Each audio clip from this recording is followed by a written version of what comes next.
In this video, we will discuss and revise the chapter 15th of class 11th physics, that is waves motion.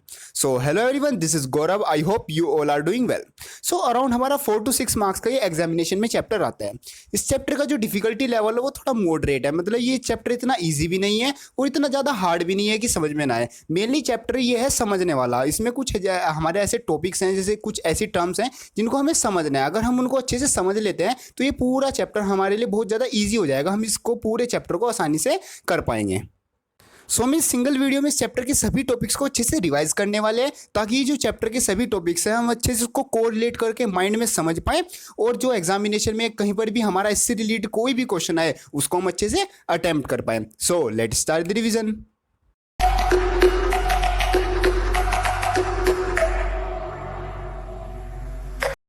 सो सबसे पहले term आती है हमारी waves. इसका मतलब होता है the vibration and the disturbance of the particle in any medium is known as wave. Means हमारा कोई भी हमारा मीडियम है, उसके जो पार्टिकल्स हैं, अगर उनमें कोई उनकी जो मीन पोजीशन है उससे कोई डिस्टर्बेंस होता है या उस पॉइंट से कोई वाइब्रेशन होती है तो उस चीज़ को हम बोलते हैं वेव्स. नेक्स्ट पॉइंट आता है इसमें when the wave travels in any medium then the energy and momentum transport. Means हमारी जब भी कोई वेव होगी किसी भी मीडियम में ट्रेवल करेगी, मतलब उसमें कोई वाइब्रेशन होगी, तो वहाँ पर हमारी साथ ही साथ दो चीजें भी ट्रेवल करेंगी. एक तो हमारी एनर्जी और दूसरा हमारा मोमेंटम. नेक्स्ट आते हैं हमारे टाइप्स ऑफ वेव्स. मेनली हमारे 3 टाइप्स की वेव्स होती हैं. सबसे पहले होती है हमारी मैकेनिकल वेव्स.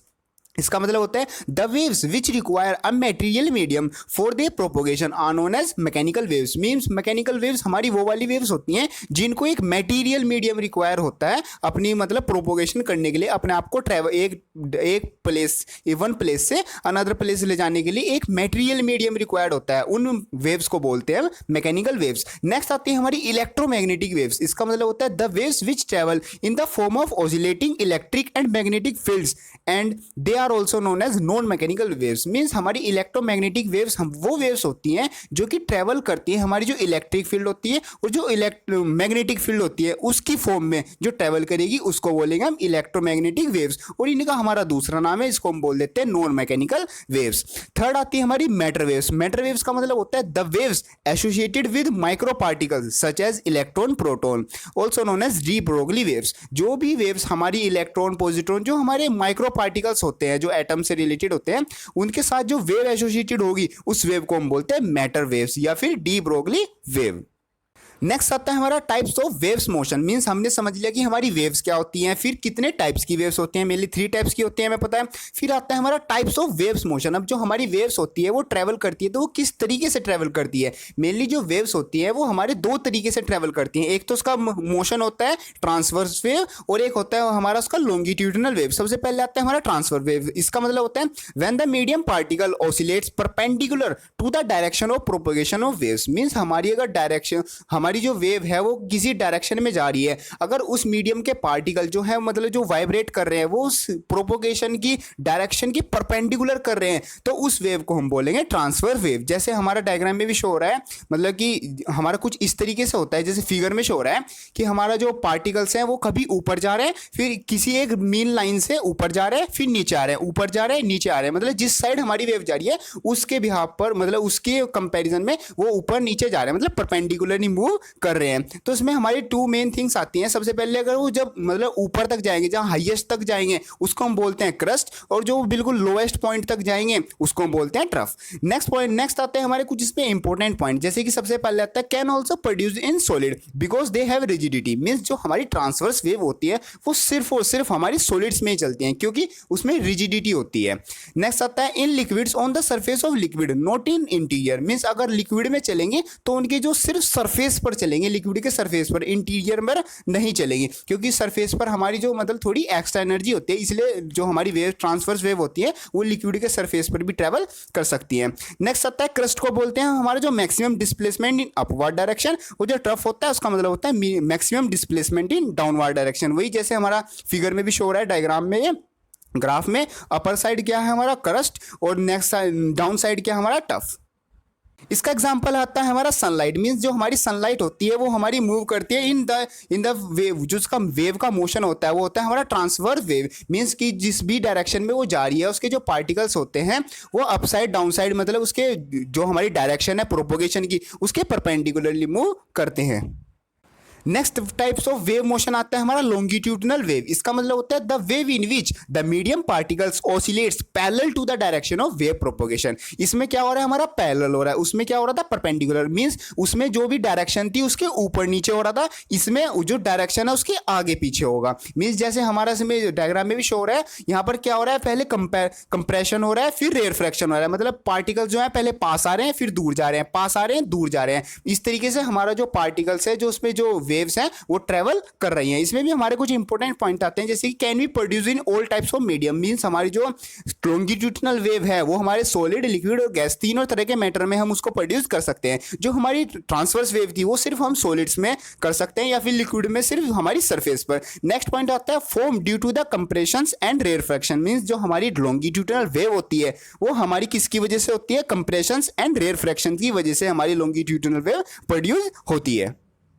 सो नेक्स्ट आते हैं हमारी properties of medium of mechanical waves. Means जैसे हमने अभी किया, मैकेनिकल वेव्स का मतलब होता है जिनको एक मटेरियल मीडियम रिक्वायर होता है, तो उस मटेरियल मीडियम की कुछ प्रॉपर्टीज होती है। जैसे सबसे पहले elasticity, means so that elasticity कैसी होनी चाहिए उस पर, so that the particle can return to their mean position after being disturb. Means जो भी हमारा मीडियम है उसमें एक इलास्टिसिटी होनी चाहिए, क्योंकि अगर उसमें इलास्टिसिटी होगी तभी जो हमारा पार्टिकल है जो मोशन करेगा उसके पार्टिकल वो आगे जाएंगे, इलास्टिसिटी होगी उसी वजह से उसमें रिस्टोरिंग फोर्स की वजह से वो वापस आ पाएंगे, मींस अपनी ओरिजिनल शेप में आ पाएंगे। अगर उसमें बॉडी है जो मीडियम है उसमें इलास्टिसिटी ही नहीं होगी तो एक बार हमारा शेप में चेंज आ गया तो वो हमेशा के लिए आ जाएगा, तो हमारी जो वेव है वो ट्रेवल नहीं कर पाएगी। इसलिए जो भी हमारे जिस भी मीडियम में जो हमारी मैकेनिकल वेव ट्रेवल करेंगी उसमें हमारा इलास्टिसिटी जरूर होना चाहिए। सेकंड पॉइंट आता है इनर्शिया। इसका मतलब होता है so that the particle store kinetic energy. Means जो हमारा मीडियम है उसमें एक इनर्शिया प्रॉपर्टी भी होनी चाहिए, उसकी वजह से क्या होता है कि जो हमारे पार्टिकल्स होते हैं वो काइनेटिक एनर्जी को स्टोर कर सकते हैं।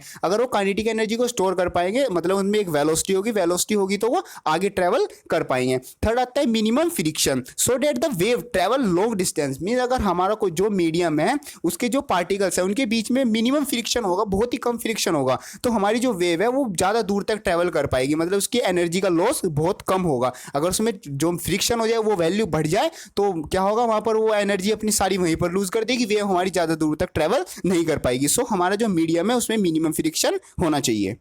नेक्स्ट आता है हमारा एंगुलर वेव नंबर। ये इसका मतलब होता है के, इसका हम डिनोट करते हैं के से, के इज इक्वल टू 2π/λ।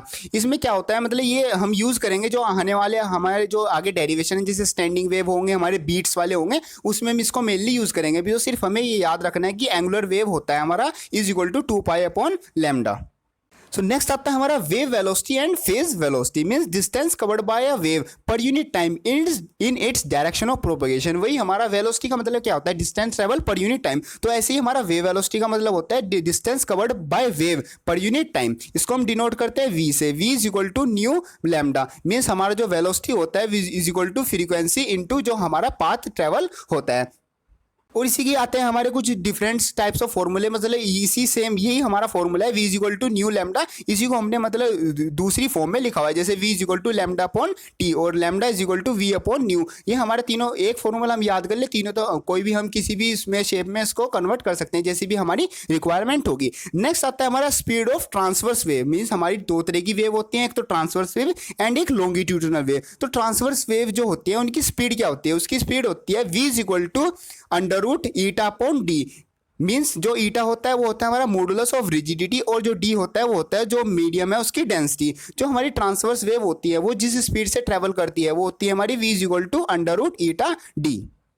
नेक्स्ट आती है speed of transfer wave in a stress spring. मतलब कोई हमारा स्प्रिंग है, अगर उसने स्ट्रेस लगा रखा है तो उसमें जो ट्रांसफर वेव है उसकी स्पीड क्या होगी, उसकी वैल्यू आती है v is equal to under root T upon m. यानी जो हमारा टी होता है वो होता है हमारा टेंशन, मीन्स एक तरह का फोर्स, और जो m होता है वो होता है हमारा मास पर यूनिट लेंथ। और इसका ही हमारा दूसरा फॉर्मूला है v is equal to under root T upon pi r square D.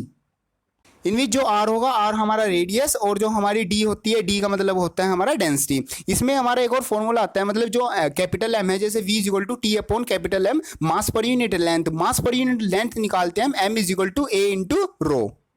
So ये है हमारी स्पीड ऑफ ट्रांसवर्स वेव। हमें पता है जो हमारी ट्रांसवर्स वेव होती हैं वो मेनली हमारी सॉलिड्स में ही चलती हैं, तो उसके लिए तो आता है हमारा सिंपल एक फॉर्मूला। नेक्स्ट आते हैं हमारा स्पीड ऑफ लॉन्गिट्यूडिनल वेव। अब जो हमारी लॉन्गिट्यूडिनल वेव होती है वो हर टाइप की मीडियम में चलती है, तो इनके लिए भी हमारे अलग अलग फॉर्मूले हैं। जैसे सबसे पहला फॉर्मूला आता है हमारा इन एक्सटेंडेड सॉलिड। हमारा कोई सॉलिड है उसमें जो मतलब स्पीड ऑफ लॉन्गिट्यूडिनल वेव है उसकी वैल्यू होती है v is equal to under root beta plus 4/3 eta upon D. In which जो हमारा बीटा है उसकी वैल्यू होती है हमारा बल्क मॉडुलस, और जो हमारा ईटा होता है उसका मतलब होता है मॉडुलस ऑफ रिजिडिटी, जो हमने अपने जो मैकेनिकल प्रॉपर्टीज ऑफ सॉलिड था उस चैप्टर में किए थे। और डी का मतलब होता है हमारा डेंसिटी। और जो हमारी एक यूनिट मतलब जो अंडर रूट के अंदर जो हमारा पूरी वैल्यू है बीटा प्लस 4/3 ईटा, इस पूरी को हम बोलते हैं इलोंगेशनल इलास्टिसिटी। मीन्स हमारा इसका एक सिंगल नाम है, उसको हम बोलते हैं इलोंगेशनल इलास्टिसिटी।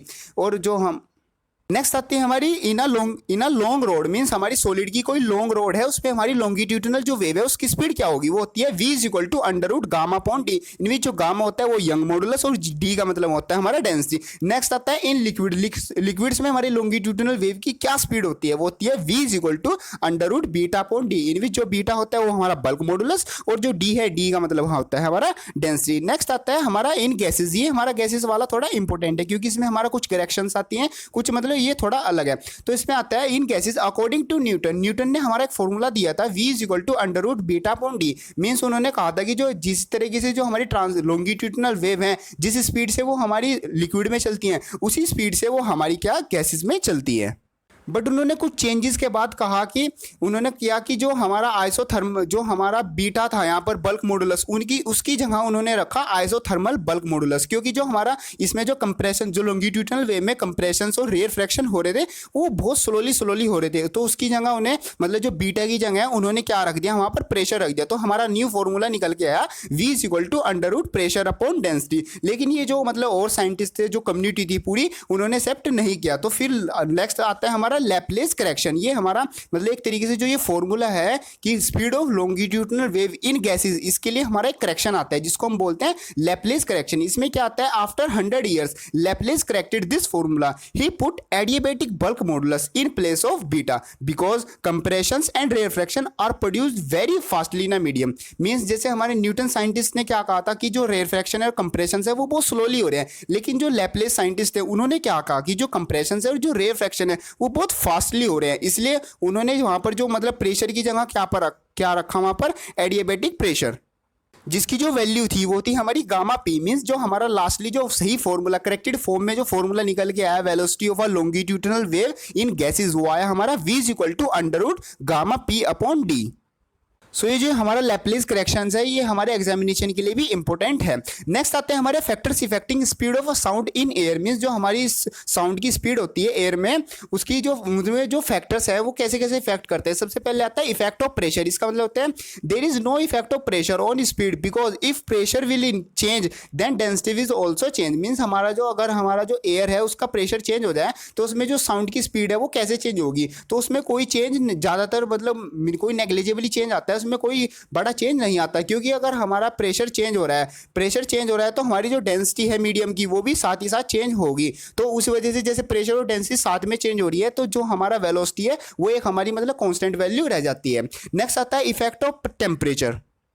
सो इसमें आता है हमारा temperature increases then speed also increases because अगर हमारा टेम्परेचर इंक्रीज हो रहा है उसमें स्पीड भी इंक्रीज होती है। ऐसा इसलिए क्योंकि if a gas expands then density will decrease. अगर हमारी जो गैस है अगर उसमें हम टेम्परेचर बढ़ा दे तो हमारी जो गैस है वो एक्सपेंड कर जाएगी। उसके एक्सपेंड होने से जो हमारी गैस की डेंसिटी है वो डिक्रीज हो जाएगी। और डेंसिटी क्या होती है हमारी जो वेलोसिटी होती है वो उसके इन्वर्सली प्रोपोर्शनल होती है। मीन्स अगर हमारी डेंसिटी कम हो रही है तो हमारा जो वेलोसिटी है वो अपने आप बढ़ जाएगी। नेक्स्ट आता है if it is an a close container. Means जो हमारा फर्स्ट वाला केस है ये तो हमारा मतलब ओपनली एक एटमॉस्फेयर के लिए, लेकिन अगर हमारा मतलब जो गैस है वो एक क्लोज कंटेनर के अंदर है तो वहां पर क्या होगा, अगर हम टेम्परेचर को इंक्रीज करें तो वहां पर जो प्रेशर की वैल्यू है वो कम हो जाएगी और जो हमारा पी अपॉन डी की जो टोटल वैल्यू आती है वो इंक्रीज हो जाएगी। तो वहां पर हमारा एक नया फॉर्मूला हम यूज करते हैं v is equal to under root gamma R T upon M. In which जो हमारा मतलब जो क्लोज कंटेनर होता है अगर उसमें हम टेम्परेचर मतलब चेंज कर दे तो उसमें हमारी न्यू स्पीड जो आती है वो आती है हमारी v t is equal to v not plus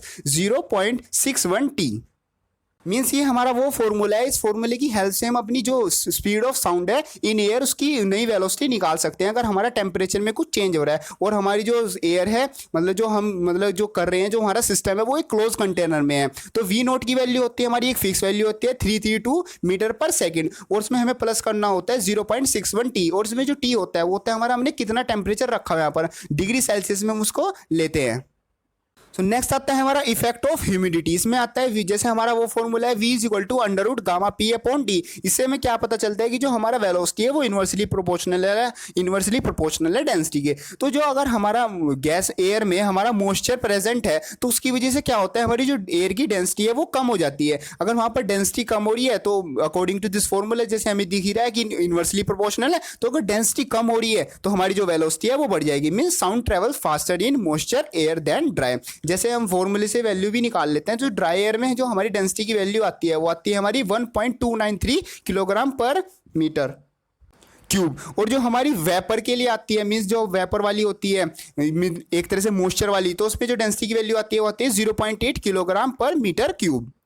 means dry में हमारी जो डेंसिटी की वैल्यू होती है वो ज़्यादा होती है और वेपर में हमारी डेंसिटी की वैल्यू कम होती है। और जहाँ पर हमारी डेंसिटी की वैल्यू कम होगी वहाँ पर हमारी जो वेलोसिटी है वो अपने आप ही बढ़ जाएगी।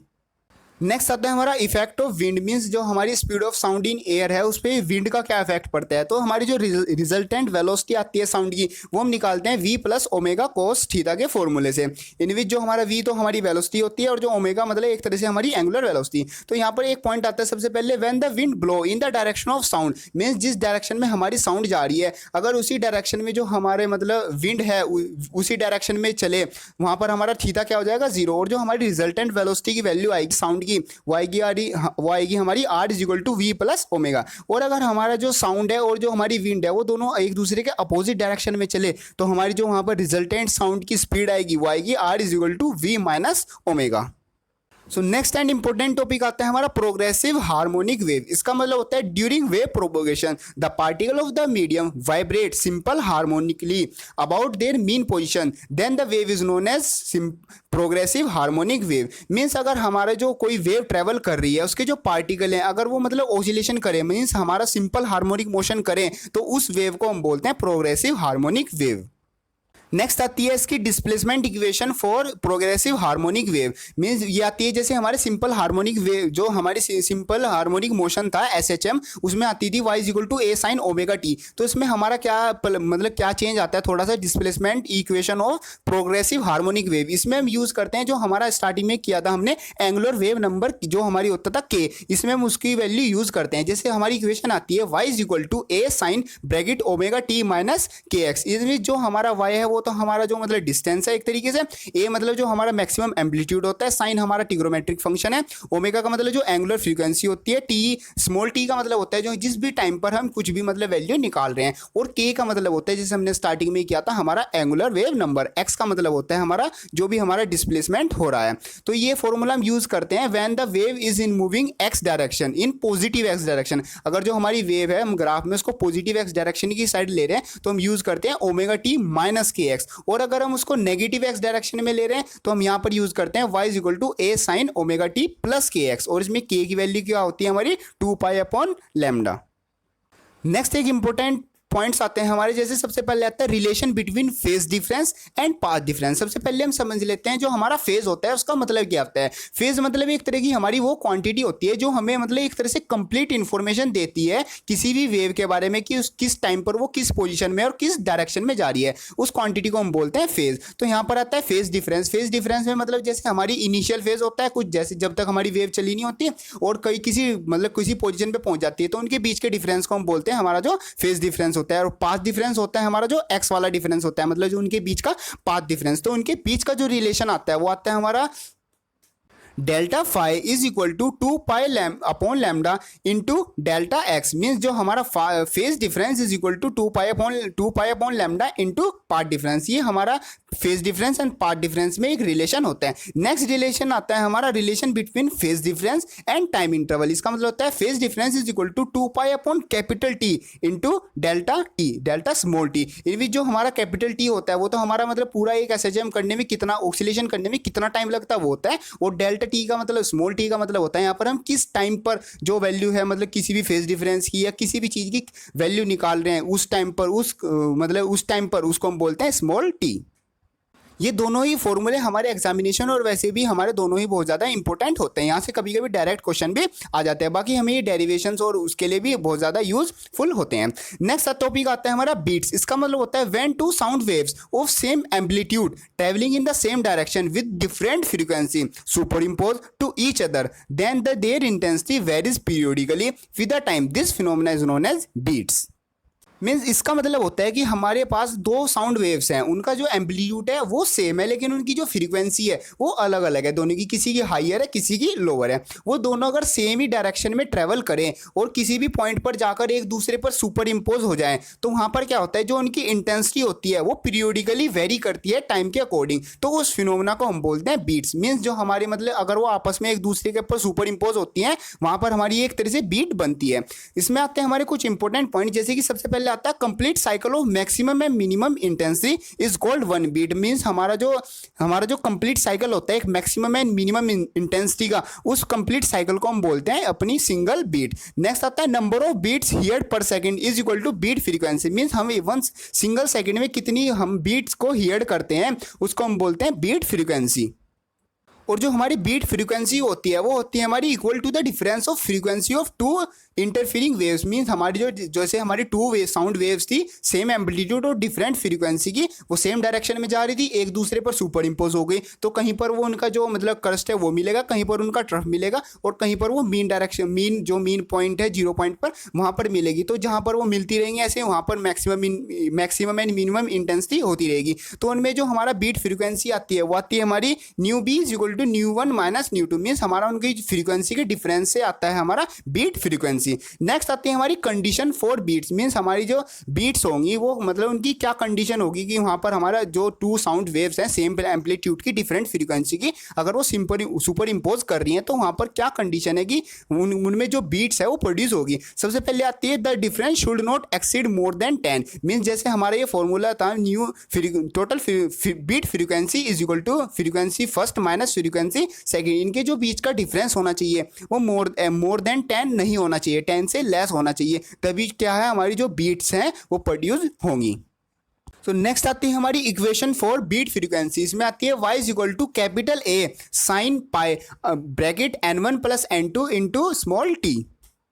इनमें जो y होता है y हमारा वही होता है डिस्प्लेसमेंट, और जो a का मतलब होता है हमारा मैक्सिमम जो कोई भी चेंज होता है मतलब एम्पलीट्यूड। साइन हमारा एक ट्रिग्नोमेट्रिक फंक्शन है। n1 n2 का मतलब होता है हमारी जो फर्स्ट वेव है और जो सेकंड वेव है उनकी फ्रीक्वेंसी, और स्मॉल t का मतलब है हमारा जिस भी टाइम पर हम जो वैल्यू निकाल रहे हैं। फॉर मैक्सिमम मीन्स जो हमारा मैक्सिमम इंटेंसिटी होती है वहाँ पर मैक्सिमम इंटेंसिटी के लिए t होता है हमारा किस टाइम पर होती है वो t is equal to k upon n1 minus n2। Means हमारी जो time is equal to k होता है हमारे यहाँ पर एंगुलर वेव नंबर। इस वैल्यू के लिए हमारी जो इंटेंसिटी होती है वो मैक्सिमम होती है, और मिनिमम इंटेंसिटी के लिए फॉर्मूला होता है t इज इक्वल टू किस टाइम पर जो हमारी मिनिमम इंटेंसिटी होती है वो होती है t is equal to k upon 2n1 minus n2। Means हमारा जो k है वो एंगुलर वेव नंबर होता है upon 2n frequency first minus जो साउंड वेव्स हैं हमारी उनकी फर्स्ट वाली की फ्रीक्वेंसी माइनस सेकंड वाली फ्रीक्वेंसी। इस टाइम पर हमारी जो इंटेंसिटी होती है वो मिनिमम होती है, और जो k upon n1 minus n2 है उस टाइम पर क्या होती है हमारी जो वेव की इंटेंसिटी होती है वो क्या होती है हमारी मैक्सिमम। और यही जो हमारी मैक्सिमम एंड मिनिमम इंटेंसिटी है यही कंप्लीट जब हमारी एक बार मैक्सिमम होती है फिर मिनिमम होती है, मतलब ये कंप्लीट साइकिल हमारा जो मैक्सिमम एंड मिनिमम इंटेंसिटी का होता है यही क्या बनाता है हमारी बीट्स। सो नेक्स्ट आता है हमारा प्रैक्टिकल एप्लीकेशन ऑफ बीट्स। इसमें सबसे पहले आता है बिल्कुल सिंपल सा ये टॉपिक है। सबसे पहले आता है determination of unknown frequency. Means हमारे पास जैसे टू साउंड सोर्स है मतलब टू साउंड वेव हैं, एक की हमें फ्रीक्वेंसी पता है दूसरे की हमें फ्रीक्वेंसी नहीं पता है, तो उसमें हम जो दूसरे की फ्रीक्वेंसी हमें अननोन है वो भी हम पता लगा सकते हैं with the help of this formula. इसमें हमें करना क्या है, जैसे हमारे पास टू साउंड की वेव थी उन्हें हम मतलब साथ में करें, और साथ में करने के बाद जो हमारी बीट फ्रीक्वेंसी आएगी वो हम नोन कर लें, तो उससे हम जो अननोन वेव साउंड वेव की फ्रीक्वेंसी है उसको हम निकाल निकाल सकते हैं, जैसे N2 is equal to N1 plus B, in which जैसे N2 हमारे लिए अननोन है, N2 हमें जो साउंड टू सोर्स की वेव है, वेव फ्रीक्वेंसी है, वो हमें नहीं पता है, तो N2 is equal to N1 हमें पता है और बीट फ्रीक्वेंसी हमने उन दोनों की हेल्प से निकाल ली। तो यहाँ पर हम जो हमारी अननोन फ्रीक्वेंसी है इसकी हेल्प से हम निकाल सकते हैं। ये हमारा प्रैक्टिकल एप्लीकेशन ऑफ बीट्स। इसके लिए हमारे दो मेथड्स आते हैं। सबसे पहले आता है लोडिंग मेथड। लोडिंग मेथड में हम क्या करते हैं, जैसे हमारे पास ट्यूनिंग फोर्क होते हैं, उसमें हम एक ए एंड बी, तो हम क्या करते हैं, जो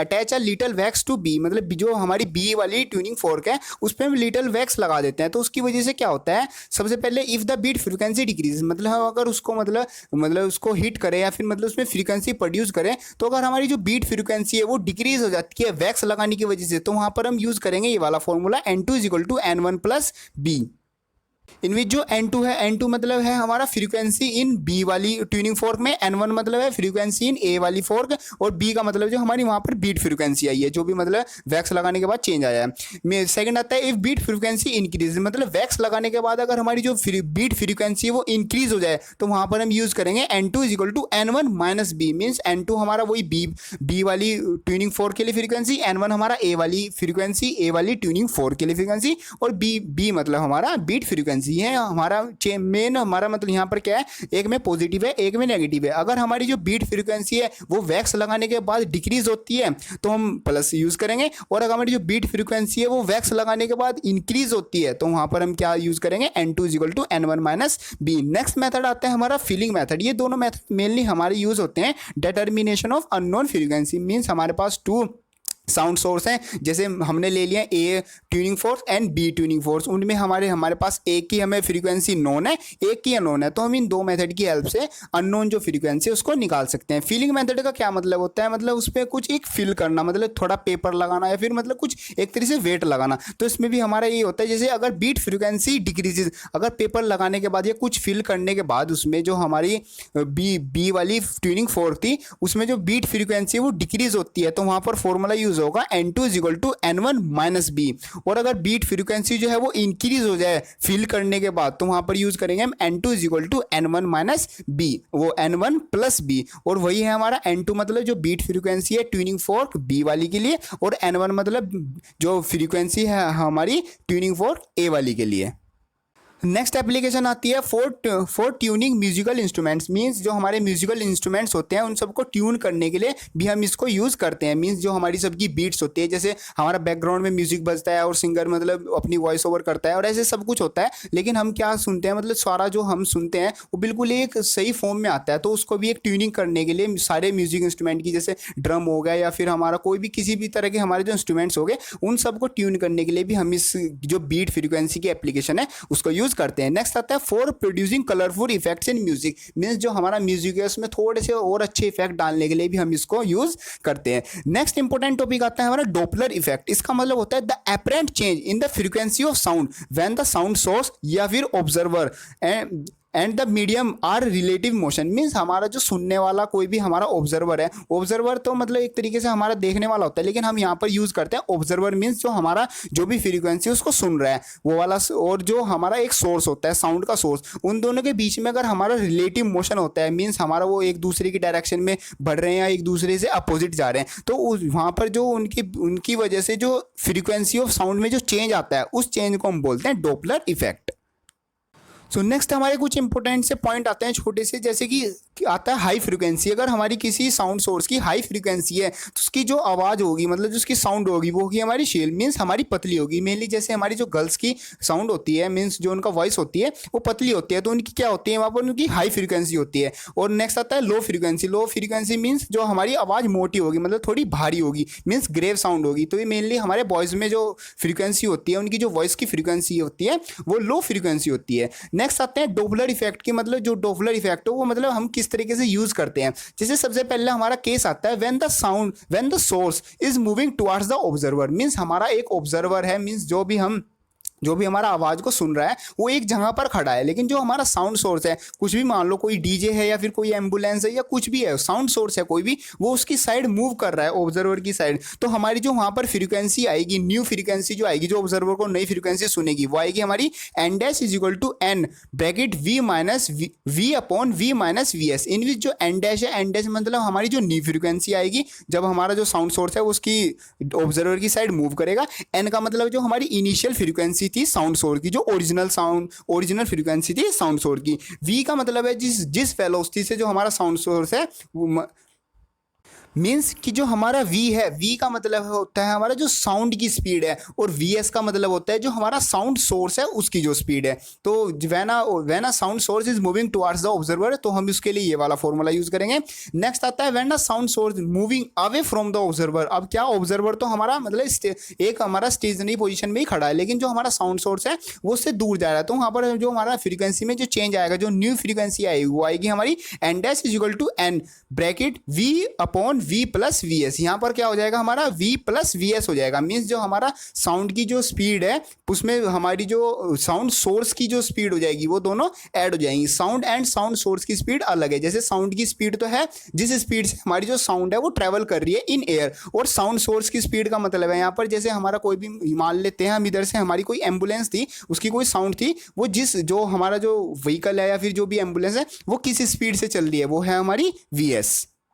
और इस केस में होता क्या है कि जो हमारी न्यू फ्रीक्वेंसी आती है वो कम आती है हमारी ओरिजिनल फ्रीक्वेंसी से। जैसे ये तो मतलब पढ़ने से पता चल रहा है कि अगर हमारा जो साउंड सोर्स है वो दूर जाएगा तो हमें कम आवाज़ आएगी, और जैसे फर्स्ट वाले केस में था उसमें जो न्यू फ्रीक्वेंसी आती है वो ज़्यादा होती है, मतलब साउंड ज़्यादा आती है पहले वाले से, क्योंकि अगर जो साउंड सोर्स है वो हमारे पास आ रहा है तो हमें साउंड भी ज़्यादा आएगी। नेक्स्ट आता है when observer is moving towards the source. Means अब की बार हमारा सोर्स तो अपनी जगह पर ही है, लेकिन जो ऑब्जर्वर है वो मूव कर रहा है किसकी साइड, हमारा साउंड सोर्स की साइड। तो वहाँ पर हमारा फॉर्मूला यूज होगा n dash is equal to N bracket v plus v not upon we.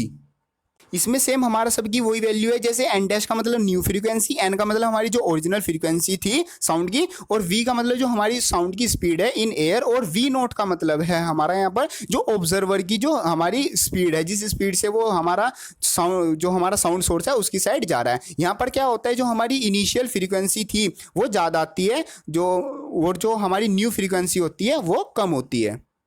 ये भी हमारे जो दोनों फॉर्मूले ये भी सेम होते हैं, जैसे n dash is equal to N bracket v plus v not upon v. इसमें अगर हमारा जो ऑब्जर्वर है वो साउंड सोर्स की साइड जा रहा है तो हम पॉजिटिव लगा देंगे, और अगर वो अवे द साउंड सोर्स जा रहा है तो उसमें हम लगा देंगे नेगेटिव। और बाकी ये तो कॉमन सेंस ही है, अगर हम उसके पास जाएंगे तो हमें तेज आवाज़ आएगी, मीन्स हमारी जो फ्रीक्वेंसी है वो ज़्यादा हो जाएगी, और जो अगर हम उससे दूर जाएंगे साउंड सोर्स से अवे जाएंगे तो क्या होगा, हमारी जो फ्रीक्वेंसी है वो कम हो जाएगी। नेक्स्ट पॉइंट आता है हमारा when both are moving. Means हमारा जो साउंड सोर्स है और जो हमारा ऑब्जर्वर है वो दोनों ही मूव कर रहे हैं इन द सेम डायरेक्शन। मीन्स जिस डायरेक्शन में हमारी साउंड की स्पीड है मान लो उसी डायरेक्शन में वो हमारे दोनों मूव कर रहे हैं, तो वहाँ पर जो हमारी न्यू फ्रीक्वेंसी आएगी वो आएगी हमारी N dash is equal to N bracket V minus V not upon V minus V S. In which जो वी है हमारी साउंड की स्पीड है, वी नॉट मतलब जो हमारी ऑब्जर्वर किस स्पीड से चल रहा है, और वी एस का मतलब है हमारा जो साउंड सोर्स है वो कितनी स्पीड से चल रहा है। इस फॉर्मूले की हेल्प से हम निकाल सकते हैं अगर हमारा जो साउंड सोर्स है और जो ऑब्जर्वर है वो दोनों ही मूव करें तो वहां पर जो हमारी न्यू फ्रीक्वेंसी आती है वो कितनी आती है। सो नेक्स्ट आता है हमारा डॉपलर इफेक्ट इन लाइट। इसका हमारा एक सिंपल पॉइंट है, जैसे delta lambda is equal to v upon c into lambda. यानी भी जो हमारा लैम्डा होता है वो हमें पता होता है हमारा डिस्टेंस होता है, और यहाँ पर हमारा डेल्टा लैम्डा है वो है हमारा डॉपलर शिफ्ट। मीन्स हमारे जैसे जो हमारा लाइट सोर्स है वो मतलब कितना शिफ्ट हुआ है, तो उसका मतलब यहाँ पर ये है। और वी का मतलब है हमारा किस स्पीड से शिफ्ट हो रहा है, और सी का मतलब है जो हमारा स्पीड ऑफ लाइट होती है। यहाँ पर हमारा जो मतलब चेंज आता है, इनिशियल चेंज जो मेन चेंज आता है वो आता है delta lambda is equal to lambda minus lambda dash.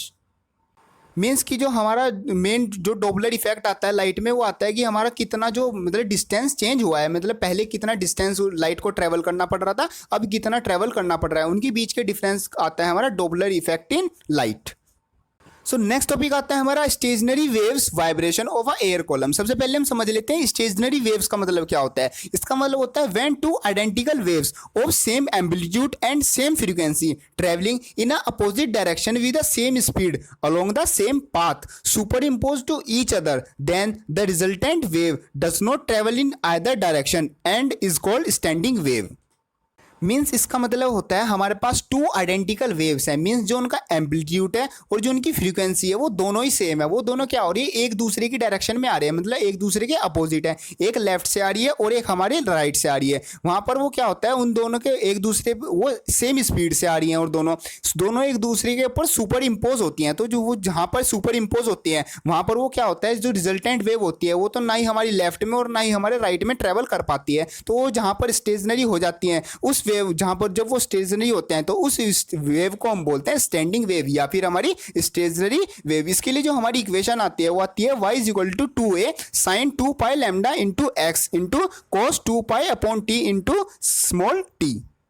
ये इक्वेशन होती है हमारी स्टैंडिंग वेव के लिए। इसमें जो हमारा y होता है वो हमारा डिस्प्लेसमेंट होता है, a मतलब हमारा वही जो हमारा एम्पलीट्यूड होता है, साइन हमारा ट्रिग्नोमेट्रिक फंक्शन है, कोस भी हमारा एक ट्रिग्नोमेट्रिक फंक्शन है, लैम्डा मतलब हमारा जो पाथ होता है, x का मतलब जो वहाँ पर जो उसको पाथ ट्रेवल करेगी, और जो स्मॉल t का मतलब होता है किस टाइम पर हम ये सब वैल्यू निकाल रहे हैं, कैपिटल T का मतलब जो उसका वन कंप्लीट साइकिल है उसमें उसको कितना टाइम लगता है। नेक्स्ट आते हैं जो हमारे स्टैंडिंग वेव्स है, इससे रिलेटेड कुछ इंपॉर्टेंट पॉइंट। जैसे इसमें हमारे मेनली टू इंपॉर्टेंट पॉइंट्स होते हैं, एक होता है हमारा नोड्स, एक होता है हमारा एंटी नोड्स। मीन्स हमारी जैसे ये एक दूसरे पर सुपर इम्पोज करती हैं तो वहाँ पर जिस पोजीशन पर जो हमारा एम्पलीट्यूड होता है वो जीरो होता है, उस पॉइंट को हम बोलते हैं नोड्स। और जो हमारा पोजिशन ऐसी जो जब वो दोनों वेव्स जो आइडेंटिकल वेव्स थी जब सुपर इम्पोज करती हैं, जहाँ पर भी जो हमारा एम्पलीट्यूड होता है उसकी मैक्सिमम वैल्यू होती है, उसको हम बोलते हैं एंटी नोड। सो हम जो हमारी ये नोड्स और एंटी नोड्स होती हैं इनके लिए जो पोजीशन होती है वो निकालते हैं हम कुछ इस तरीके से। जैसे हम सबसे पहले निकालते हैं पोजीशन ऑफ नोड्स। उसमें क्या होता है हमारा जो साइन के एक्स, मीन्स जो हमारे जैसे जो हमारी इक्वेशन थी उसमें जो हमारा साइन आता है साइन के एक्स, उसको हम रख देते हैं इक्वल टू जीरो। मीन्स जो हमारा नोड्स होता है वहाँ पर क्या होता है जो एम्पलीट्यूड होता है वो जीरो होता है, तो साइन के एक्स जीरो। और साइन जीरो कब होगा कि जब हमारा जो एंगल होगा वो एन पाई होता है, जब हमारा साइन जीरो होता है। तो यहाँ पर हम के एक्स की वैल्यू आ जाती है हमारी इक्वल टू एन पाई, और यहाँ से जो पोजीशन आती है मतलब एक्स का मतलब होता है पोजीशन, उसकी वैल्यू आती है एन लैम्डा अपॉन 2। मींस इस पोजीशन पर क्या होगा हमारा नोड्स बनेंगे। नेक्स्ट आता है पोजीशन ऑफ एंटी नोड। इसी तरीके से हम पोजीशन ऑफ एंटी नोड्स निकालते हैं, मतलब जहां पर भी हमारा जो एम्पलीट्यूड होगा वो मैक्सिमम होगा वहां पर क्या बनेंगे हमारे एंटी नोड। जैसे हम रखते हैं साइन के x is equal two plus minus one, means हमारा जो साइन की वैल्यू हो पॉजिटिव 1 और पॉजिटिव नेगेटिव 1 हो सकती है, मीन्स उसकी मैक्सिमम वैल्यू। तो मैक्सिमम वैल्यू कब हो सकती है, जब भी हमारा जो एंगल होगा वो 2n प्लस 1 पाई बाय 2 होगा, तो वहां पर क्या होगा हमारा जो साइन की वैल्यू होगी वो मैक्सिमम होगी। तो इसी तरीके से हम यहाँ से x की वैल्यू निकालते हैं, वो आती है हमारी 2n plus 1 upon into lambda by 4, और इस पोजीशन पर क्या बनते हैं हमारे एंटी नोड्स। नेक्स्ट आती है हमारी condition for standing wave formation. Means जो हमारी स्टैंडिंग वेव है वो कहाँ पर प्रोड्यूस्ड हम कर सकते हैं या फिर कहाँ पर हम फॉर्म कर सकते हैं। तो इसमें आता है standing waves can be produced only in a finite medium which have it's boundaries. Means हमारा जो भी मीडियम होगा उसकी अगर बाउंड्रीज होंगी, वो मतलब एक फाइनाइट मीडियम होगा, तो वहीं पर हम क्या कर सकते हैं जो हमारी स्टैंडिंग वेव है उनको प्रोड्यूस कर सकते हैं। सो नेक्स्ट आते हैं हमारे टाइप्स ऑफ स्टैंडिंग वेव्स। इसमें मेनली हमारी जैसे नॉर्मली हमारी वेव्स टू टाइप्स की ट्रैवलिंग करती हैं, ट्रांसवर्स एंड लॉन्गिट्यूडनल। इसी तरीके से जो हमारी स्टैंडिंग या फिर स्टेशनरी जो वेव्स होती हैं वो भी हमारी टू टाइप का मोशन करती हैं। सबसे पहले आती है ट्रांसवर्स वेव। इसमें होता है when two identical transverse wave travelling in opposite direction overlap then the formation is known as transverse standing waves. इसमें जो एग्जांपल आते हैं वो आते हैं they are formed in a sonometer. Means जो हमारे सोनोमीटर होते हैं उसमें जो हमारी वेव्स फॉर्म होती हैं वो होती हैं ट्रांसवर्स स्टैंडिंग वेव्स। नेक्स्ट आता है लॉन्गिट्यूडनल स्टैंडिंग वेव्स। इसमें क्या होता है when two identical longitudinal waves travelling in opposite direction overlaps means superimpose होती हैं, तो वहां पर क्या बनती है हमारी लॉन्गिट्यूडनल वेव्स। मीन जो स्टैंडिंग वेव्स होती हैं वो बनती है हमारी longitudinal. For example they are formed in resonance apparatus. Means जो हमारे और ऑर्गन पाइप्स, जो हमारे ऑर्गन एक तरह से म्यूजिकल इंस्ट्रूमेंट होता है ये हमारा, और जो रेजोनेंस एपरेटस होता है उसमें जो हमारी वेव्स बनती हैं, जो स्टैंडिंग वेव्स बनती हैं वो बनती है हमारी लॉन्गिट्यूडनल वेव्स। नेक्स्ट आता है हमारा कैरेक्टरिस्टिक्स ऑफ स्टैंडिंग वेव्स या फिर स्टेशनरी वेव्स। सबसे पहले कैरेक्टरिस्टिक्स आती है हमारी the distance between two successive nodes and anti nodes is lambda by 2। Means जो हमारी two successive and successive nodes and anti nodes हैं उनके बीच का जो डिस्टेंस आता है वो आता है हमारा लैम्डा बाय 2। और जो हमारा डिस्टेंस आता है two between two nodes and antinodes, ये तो था two successive nodes and antinode, मतलब एक के बाद एक, और between nodes and antinode एक हमारी नोड हुई फिर एंटी नोड हुई, उनके बीच का जो डिस्टेंस आता है वो आता है हमारा पाई बाय मतलब मीन्स लैम्डा बाय 4। और टू सक्सेसिव मीन्स नोड के बाद एंटी नोड हुई फिर नोड फिर एंटी नोड, ये मतलब पूरा सर्कल जो होता है वो होता है हमारा successive nodes and anti node. उसके लिए जो डिस्टेंस आता है वो आता है हमारा लैम्डा बाय 2। सो नेक्स्ट आती है पोजीशन ऑफ नोड्स। ये तो हमने अभी किया है। जैसे नोड्स की पोजीशन क्या होती है हमारी, x is equal to n lambda upon 2। और पोजीशन ऑफ एंटी नोड्स क्या होती है, मतलब इन पोजीशन पर क्या बनता है हमारे nodes and antinodes. Antinodes बनेंगे हमारे x is equal to 2n+1 lambda upon 4। जहां पर ये पोजीशन होगी वहां पर हमारा क्या बनेगा, एंटी नोड्स। नेक्स्ट आते हैं हमारे terms related to vibrating air column string. Means हमारी कुछ टर्म्स रिलेटेड आती हैं, जो हमारा एयर कॉलम होता है स्ट्रिंग, उससे रिलेटेड कुछ टर्म्स आती हैं। जैसे कि सबसे पहले आता है टोन और नोट। इसका मतलब होता है when a sound source produces a sound wave, this mixture of frequency is called note. And if produce sound certain only one frequency, then it is known as tone. Tone of a minimum frequency is known as fundamental tone. Means simple language में जो हमारा mixture of frequency होता है, बहुत सारी frequency का mixture होता है, उसको हम बोलते हैं नोट। और जो हमारा सिंगल एक फ्रीक्वेंसी होती है उसको हम बोलते हैं टोन। और जो हमारी मिनिमम फ्रीक्वेंसी वाली साउंड होती है उसको हम बोलते हैं फंडामेंटल टोन। नेक्स्ट आती है हमारी ओवर टोन। इसका मतलब होता है those tones which are having frequency greater than fundamental tones. Means हमारी जो मिनिमम फ्रीक्वेंसी होती है उसको हम बोलते हैं फंडामेंटल टोन। और फंडामेंटल टोन से ज़्यादा फ्रीक्वेंसी रखने वाली जो हमारी कुछ भी वेव्स होती हैं उसको हम बोलते हैं, जो भी टोन्स होते हैं उसको हम बोलते हैं ओवर टोन। नेक्स्ट आता है हमारा टर्म्स आती है हार्मोनिक्स। इसका मतलब होता है sound produce from a source consist of frequency which contain fundamental frequency and frequency which are the multiple of fundamental frequency are known as harmonics. Means हमारी जो फंडामेंटल फ्रीक्वेंसी होती हैं उनके जो मल्टीपल्स होते हैं उनको हम बोलते हैं अपने हार्मोनिक्स। सो नेक्स्ट आता है हमारा standing wave in close organ pipe. मतलब ऑर्गन पाइप हमारा एक तरह से म्यूजिकल इंस्ट्रूमेंट होता है जिसमें हम मतलब म्यूजिकल तरह तरह की साउंड्स को प्रोड्यूस करते हैं। ये हमारे मेनली वैसे तो बहुत तरह के होते हैं, लेकिन मेनली 2 तरीके से के होते हैं। जैसे एक तो होता है क्लोज ऑर्गन पाइप, एक होता है ओपन ऑर्गन पाइप। ओपन का मतलब होता है जो दोनों साइड से ओपन होता है उसको हम बोलते हैं ओपन ऑर्गन पाइप। और क्लोज का मतलब जो होता है जो एक साइड से क्लोज होता है, मतलब एक साइड से ओपन और एक साइड से क्लोज होता है, उसको बोलते हैं क्लोज ऑर्गन पाइप। इसमें हम क्या करते हैं, इसमें हम करने वाले standing wave in a close organ pipe. Means जो हमारी स्टैंडिंग वेव होती हैं वो क्लोज ऑर्गन पाइप में मतलब किस तरह का बिहेवियर करती हैं और उनमें जो उनकी फंडामेंटल फ्रीक्वेंसी होती हैं वो कैसी आती है उनकी, और हार्मोनिक्स जो आते हैं वो किस तरह के आते हैं, मतलब किस तरह की जो हमारी म्यूजिक होता है वो प्रोड्यूस होता है। तो सबसे पहले इसमें मतलब स्टार्टिंग होती है हमारी position of node and position of anti node से। अब हमें पता है, जैसे हमने अभी थोड़ी देर पहले किया था, कि हमारी जो पोजिशन ऑफ नोड होती है वो किस पोजिशन पर आती है और position of node anti node वो इस पोजिशन पर आती है। तो सबसे पहले करते हैं mode of vibration in air column at open and. तो ओपन एंड की साइड क्या होता है, जो हमारा एक्स होता है वो एल के इक्वल होता है। मींस एल का मतलब होता है जो हमारी जो ऑर्गन पाइप है उसकी जो टोटल लेंथ है, और एक्स का मतलब है जो होता है जो हमारी स्टैंडिंग वेव है उसका जो पाथ है, वो दोनों आपस में इक्वल होते हैं। तो एक्स मतलब यहाँ पर एंटी नोड, एंटी नोड मतलब एंटी नोड का वहाँ पर होगा जहाँ पर मैक्सिमम जो क्या होगा हमारा एम्पलीट्यूड होगा। तो मीन्स जहाँ पर एम्पलीट्यूड मैक्सिमम होगा वहाँ पर जो हमारी फ्रीक्वेंसी है जो साउंड है वो भी मैक्सिमम होगी। तो हम उसी पॉइंट को लेके चलते हैं। तो जैसे एक्स की जगह हमने रख दिया position of antinode is equal to ये इज इक्वल टू आगे हमारा एल। तो इसकी हेल्प से, इस फॉर्मूले की हेल्प से हम यहाँ से निकालते फ्रीक्वेंसी, जो कि हमारी आती है frequency is equal to v bracket 2n-1 upon 4l। ये आती है हमारी जो हमारा क्लोज ऑर्गन पाइप है उसके अंदर जो स्टैंडिंग वेव है उसकी फ्रीक्वेंसी। और यहाँ पर जो n की वैल्यू है वो स्टार्ट होती है हमारी 0 1 2 3 से, मतलब एक तरह से हमारे जो होल नंबर्स होते हैं वो।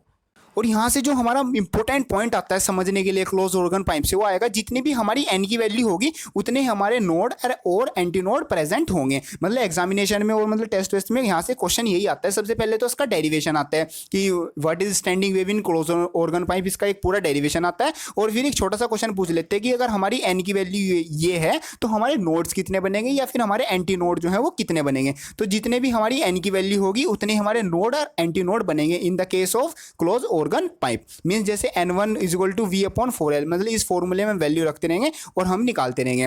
और नेक्स्ट आता है हमारा हार्मोनिक प्रेजेंट। मीन्स जो हमारे हार्मोनिक्स होते हैं जो मल्टीपल होते हैं फंडामेंटल फ्रीक्वेंसी के, जो ये स्टार्टिंग में हमारी फंडामेंटल फ्रीक्वेंसी आई है इसके जो मल्टीपल्स होंगे वो हमारे कैसे बनेंगे, वो बनेंगे हमारे इन क्लोज ऑर्गन पाइप जो बनेंगे वो बनेंगे हमारे हमेशा ओड प्लेसेस पर। मीन्स 1:3:5:7 ऐसे ऐसे हमारे ये बनेंगे। मीन्स हमारे जो हार्मोनिक्स बनेंगे वो मल्टीपल्स होंगे फंडामेंटल फ्रीक्वेंसी के at the odd places. Next आता है हमारा standing wave in open organ pipe. Open organ pipe मतलब दोनों साइड से जो ओपन है। सो यहाँ पर भी लेते हैं पोजीशन ऑफ एंटीनोड। एंटीनोड क्यों? क्योंकि एंटीनोड क्या होता है, जहाँ पर हमारा जो एम्पलीट्यूड होता है वो मैक्सिमम होता है, वहाँ पर मैक्सिमम है तो वहीं पर हम कुछ कर सकते हैं। तो इसमें भी क्या होता है, हमारा जो एक्स होता है वो एल के इक्वल होता है, मतलब जो पाथ होता है वो टोटल लेंथ के इक्वल होता है। तो वहाँ पर एक एंटीनोड फॉर्म होती है, तो l is equal to n lambda upon 2। और यहाँ से भी हम अपनी एक फंडामेंटल फ्रीक्वेंसी निकाल लेते हैं, जो कि होती है frequency is equal to n v upon 2L। इनमें जो हमारा हमें पता है एन का मतलब जो हमारे नंबर्स होते हैं 1 2 3 0 1 2 3 से, और वी का मतलब जो हमारी जो वेलोसिटी है, एल का मतलब हमारी लेंथ। तो इसमें मेन पॉइंट क्या आता है, जितने भी हमारी एन की वैल्यू होगी उतने हमारे नोड्स होंगे और एंटी नोड उसके +1 होंगे। यहाँ से हमारा यही क्वेश्चन आता है मेनली कि स्टैंडिंग वेव का डेरिवेशन और कितने नोड्स और एंटी नोड हमारे ओपन ऑर्गन पाइप में बनेंगे। तो यहाँ से हमें याद रखना है जितनी भी हमारी इसमें एन की वैल्यू होगी उतने हमारे नोड्स बनेंगे और उससे +1 एंटी नोड बनेंगे। इसमें एक और इसमें 2 और पॉइंट मेन आते हैं, जैसे ओपन की तरफ क्या बनेगी, हमारी एंटी नोड होगा, और क्लोज की साइड क्या होगा, हमारा नोड्स होंगे। मीन्स जो हमारा जो क्लोज ऑर्गन पाइप है जिस साइड से वो ओपन होगा वहां पर हमारा क्या बनेंगे, एंटी नोड्स, और जहां जिस साइड से वो क्लोज होगा उस तरफ हमारे क्या बनेंगे, हमारे नोड्स। जैसे हमारे डायग्राम में शो हो रहा है, जैसे क्लोज की साइड हमारा क्या बन रहा है, हमारा नोड बन रहा है, और जो हमारे जैसे ओपन ऑर्गन पाइप है तो दोनों साइड ओपन है, तो ओपन में क्या बन रहा है हमारा, मतलब एक हमारा वो एंटी नोड बन रहा है।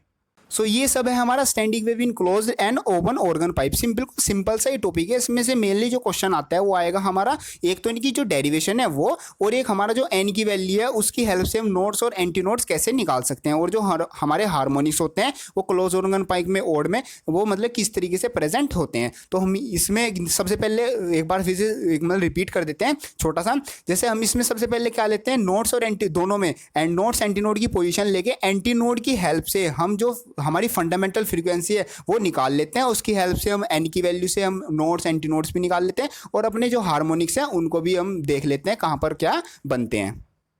नेक्स्ट आता है हमारा एंड करेक्शन ई। इसका क्या मतलब होता है, जैसे ये सबसे पहले हमारा गिवन था साइंटिस्ट लॉर्ड रे ली। इसमें क्या होता है, जैसे हम अपने लास्ट डायग्राम में देखते हैं जो हमारी मतलब ये वेव्स हैं एक तरीके जो स्टैंडिंग वेव हैं, ये मतलब जहाँ तक भी हमारा जो ओपन जो क्लोज ओपन जो भी हमारा किसी भी तरह का पाइप है वहीं तक हमारी बन रही है। लेकिन जो हमारे जो साइंटिस्ट थे लॉर्ड रे ली, उन्होंने एक करेक्शन दिया था, एंड करेक्शन। उन्होंने कहा था कि जो भी हमारी जो अंदर का जो पाथ होगा वो जो मतलब जो स्टैंडिंग वेव होगी जितना भी हमारा जो पाइप होगा उससे थोड़ी थोड़ी बाहर की साइड होंगी, और जितनी भी वो बाहर की साइड होंगी उसको हम बोलते हैं ई। बिल्कुल सिंपल सा ये हमारा इसका मतलब यही होता है। इसमें हम सिंपल क्या करते हैं, जहां पर भी जैसे हमने लास्ट वाले फॉर्मूले में जहां पर हमने एल यूज किया है, मतलब जो हमारी टोटल लेंथ होती है उसकी जगह हम क्या यूज करते हैं, हम एल प्लस ई यूज कर लेते हैं। मीन्स जो हमारी स्टैंडिंग वेव जो हल्की सी बाहर की साइड गई है, सिंपल लैंग्वेज में जो बाहर की साइड गई है उसको हम ई मान लेते हैं, और ई हम क्या प्लस कर देते हैं, उसकी टोटल लेंथ में ई प्लस कर देते हैं। इसी तरीके से हम जो फ्रीक्वेंसी है जो हमारी फंडामेंटल फ्रीक्वेंसीज हैं उनको निकाल लेते हैं। इसका सिंपल हमारा यही मतलब है जो एंड करेक्शन है। नेक्स्ट एक हमारा एक छोटा सा टॉपिक आता है, वैसे तो वो चैप्टर के बीच में ही था लेकिन हमारा मतलब रह गया था एक तरीके से, तो उसको हम करते हैं। जैसे मतलब एग्जामिनेशन में भी इतना हमारा आता नहीं है, ये आता है हमारा बाउंड्री इफेक्ट। मतलब कि हमारी जो वेव है अगर वो बाउंड्री से टकराए तो उसके साथ क्या होता है। सबसे पहले इसमें हमारे 2 पॉइंट आते हैं, बिल्कुल छोटा सा ये टॉपिक है। इसमें आता है बाउंड्री इफेक्ट में आता है सबसे पहले रिजिड। मीन्स अगर हमारी जो बाउंड्री है अगर वो रिजिड हो तो क्या होगा, जो हमारी वेव है वो रिफ्लेक्टेड बैक हो जाएगी। मीन्स जो उसका फेज एंगल हो जाएगा, मतलब जिस फेज डिफरेंस है वो बैक हो जाएगी, वो 180 डिग्री से बैक हो जाएगी। मीन्स जैसे जा रही थी टकरा के वैसे वापस हो जाएगी। और अगर जो हमारी बाउंड्री है वो नॉन रिजिड हो, मीन्स जो हमारा बीच में जो मीडियम है वो ऐसा मीडियम हो कि जो फर्स्ट वाली जो वेव आ रही है वो अपने दूसरे वाले में उसको ट्रांसफर कर दे, तो वहां पर क्या होगा, जो हमारा फेज एंगल होगा वो कुछ भी चेंज नहीं होगा। मीन्स ओवरऑल जो वेव में है वो कोई चेंज नहीं आएगा। वेव जैसी हमारी इस मीडियम में थी ऐसी हमारी नेक्स्ट मीडियम में चली जाएगी। ये है हमारा बाउंड्री इफेक्ट। ये हमारा एनसीईआरटी में टॉपिक है इसलिए हमने इसको कवर कर लिया। नेक्स्ट आते हैं इस चैप्टर से हमारे रिलेटेड कुछ इंपॉर्टेंट पॉइंट, जैसे कि फर्स्ट आता है in a closed organ pipe only odd harmonics are present. Means जो हमारे क्लोज्ड ऑर्गन पाइप होते हैं उसमें सिर्फ हमारे ओड हार्मोनिक प्रेजेंट होते हैं, जैसे 1:2 1:3:5। और जो हमारे ओपन ऑर्गन पाइप होते हैं उसमें हमारे दोनों तरह के हार्मोनिक्स प्रेजेंट होते हैं। एक सिंपल हमारे मल्टीपल है हमारे जो फंडामेंटल फ्रीक्वेंसीज हैं उनके।